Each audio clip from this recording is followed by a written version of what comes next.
In real life, few of us would ever root for someone to die, but it's a completely different story when we're watching TV. Knowing it's all just pretend allows us to feel pretty good when we watch the bad guys get what's coming to them. Here are some moments we cheered at the screen while seeing despicable characters bite the dust.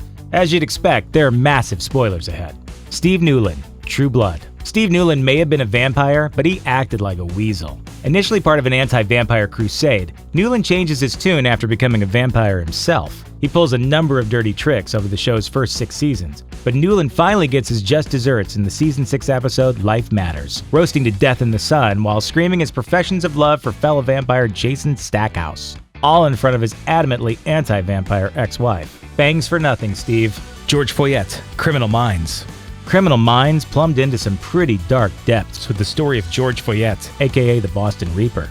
This psycho cut a bloody swath of destruction for years, tormenting the cops on his trail until the case came to a tragic conclusion in the show's 5th season. During Criminal Minds' 100th episode, FBI agent Aaron Hotchner finally catches Foyet, but only after he murders Hotch's wife. In a blind rage, Hotch beats Foyet to death with his bare hands, leaving millions of stunned viewers wishing they tuned into a rerun of Dharma and Greg instead. Viserys Targaryen, Game of Thrones. If you've ever read George R.R. Martin's best-selling series, you know there's a lot going on, and it would take far too much space to detail the royal intrigue leading up to Viserys Targaryen's death in Game of Thrones.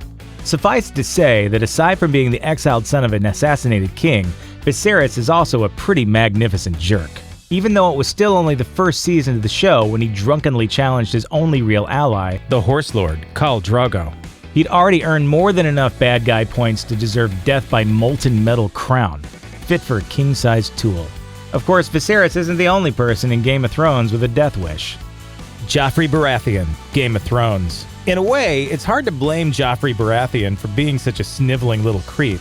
After all, he was the product of inbreeding, and growing up in a royal court meant he was constantly spoiled.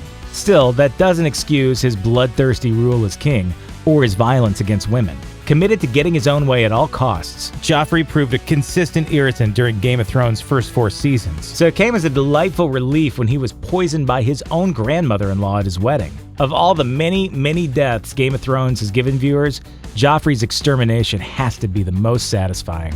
Robert Romano, ER. Unlike most of the characters on this list, ER's Robert Romano wasn't a killer or even a criminal. He was just a token smug doctor that every hospital show has to have. It's to actor Paul McCrane's credit that Romano ends up being such a satisfying, love-to-hate-him thorn in the staff's side. After being introduced in the show's 4th season, he manages to offend, alienate, and insult just about every other character, all while adding to the top-rated show's consistently riveting drama. Romano goes out with a bang in Season 10, paying for his TV sins by being crushed under a helicopter that falls off the hospital roof. At that point, we were more worried about the helicopter. Philip Blake, The Walking Dead. Like any good sociopath, The Walking Dead's governor, Philip Blake, is a smooth enough talker to keep his true nature hidden from his friends and allies, for a short time at least. During the show's 3rd and 4th seasons, Blake's bloodlust and thirst for power are revealed in small increments. By the time we figure out he's a murderous lunatic who keeps his zombified daughter restrained in his apartment, we're pretty much counting down the days until his death. Even for The Walking Dead, the governor's demise is pretty gruesome. But if viewers ever wanted to see someone get stabbed in the back, shot in the head, and left in a field to be dismembered, it was old One Eye. Speaking of putting your eye out, Gustavo Fring, Breaking Bad. If you start selling meth for a living, you're bound to run into some pretty unsavory characters. Case in point, Gus Fring, the powerful lethal dealer who starts tightening a noose around Walter White's neck almost immediately after he reaches out to him about distributing his perfect product. Throughout the show's 3rd and 4th seasons, Gus and Walter fight each other for the upper hand in their relationship, with enough twists, turns, and double crosses for an entire series. We felt a powerful rush of satisfaction when Walter finally got rid of Gus by booby-trapping an enemy's wheelchair with a bomb that took off half of Gus's face and a small chunk of a nursing home. Real nice, Walt. Arthur Mitchell, Dexter. John Lithgow went from playing Third Rock from the Sun's doofy sitcom dad to giving us the creeps as Arthur Mitchell, the spine-tingling serial murderer known as the Trinity Killer in the 4th season of Dexter. Lithgow's soft-spoken demeanor made him the perfect choice to play a guy whose near-perfect suburban existence masks a terrifying urge to kill. This helped fill an entire season with a steadily mounting sense of dread that still lingered even after Dexter manages to finally put an end to Mitchell's murderous ways.